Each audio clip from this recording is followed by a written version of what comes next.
Instagramda 3 ta stakan nomi bilan mashhur bo'lgan bilinchiklarni bugun men ham tayyorlab ko'rdim va to'g'risini aytsam, juda ham afsuslandim. Nima uchun afsuslanganimni bo'lsa, video oxirida aytib o'taman.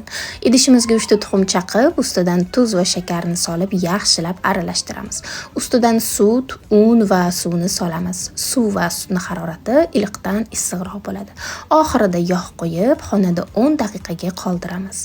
Suyuqligi xuddi shunaqangi suyuqroq massa bo'ladi. Qizdirilgan tovada yaxshilab bilinchiklarni pishirib olamiz. Teshikchalari ko'p va idealniy bilinchiklarimiz tayyor bo'ladi.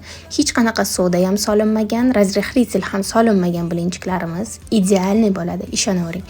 Bu retseptni albatta saqlanib qo'ying. Ha, aytgancha, nima uchun afsuslanganligimga siz ham qiziqyapsizmi? Bu bilinchiklarni vohliroq tayyorlamaganimga juda ham afsuslandim. Ichiga xohlagan nachinka qilamiz. Men bugun qiyma va kartoshkadan foydalandim. Ishoning, bu hayotimda yegan eng mazali bilinchiklar edi.